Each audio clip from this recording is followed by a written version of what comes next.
മുൻ അനുഭവങ്ങൾ കണക്കിലെടുത്ത് ഫോർട്ട് കൊച്ചിയിലെ പുതുവത്സരാഘോഷം സുരക്ഷിതമാക്കാൻ വിപുലമായ മുന്നൊരുക്കവുമായി പോലീസ് വിവിധ വിഭാഗങ്ങളുമായി ചേർന്ന് ഏകോപനം ശക്തമാക്കുമെന്ന് Kochi city police commissioner A Akbar അറിയിച്ചു.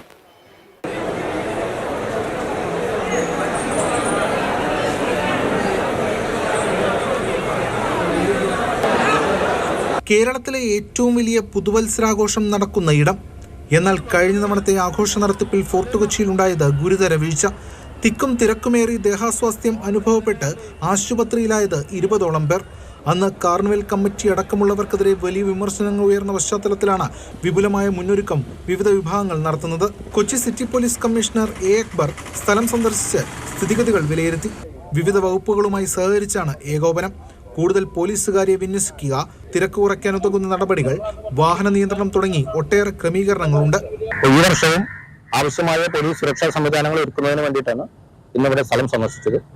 ബന്ധപ്പെട്ട ഉദ്യോഗസ്ഥന്മാരുമായിട്ടും സബ് കളക്ടറുമായും അതേപ്പറ്റി ചർച്ച നടത്തി വേണ്ട രീതിയിലുള്ള സുരക്ഷാ സംവിധാനം ജനങ്ങൾക്ക് യാതൊരു തരത്തിലുള്ള ബുദ്ധിമുട്ടും കൂടാതെ നല്ല രീതിയിൽ കാർണിവൽ നടത്തുന്നതിനും അപകടരഹിതമായ രീതിയിൽ നടത്തുന്നതിനും വേണ്ടിയുള്ള സംവിധാനങ്ങൾ ഒരുക്കുക എന്ന ഉദ്ദേശമാണ് പോലീസിനുള്ളത്. കൊച്ചി കോർപ്പറേഷൻ, ജില്ലാ ഭരണകൂടം തുടങ്ങിയ വിഭാഗങ്ങളും അടിസ്ഥാന സൗകര്യങ്ങൾ ഒരുക്കും. പരിപാടി കഴിഞ്ഞ് ആളുകൾക്ക് തിരിച്ചു പോകാൻ KSRTC ബസ്സുകൾ തയ്യാറാക്കി നിർത്താനാണ് പദ്ധതി. കഴിഞ്ഞ തവണ ഫോർട്ട് കൊച്ചി വൈപ്പിൻ റൂട്ടിൽ ഒരു റോറോ സർവീസ് മാത്രമാണ് ഉണ്ടായിരുന്നത്. കൂടുതൽ ആംബുലൻസുകൾ ഉൾപ്പെടെ സജ്ജമാക്കും.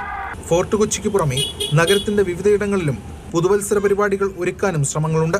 അങ്ങനെയെങ്കിൽ ഫോർട്ട് കൊച്ചി ഭാഗത്തേക്കുള്ള ആളുകളുടെ തിരക്ക് കുറയുമെന്നാണ് വിലയിരുത്തൽ. മാതൃഭൂമി ന്യൂസ്, കൊച്ചി.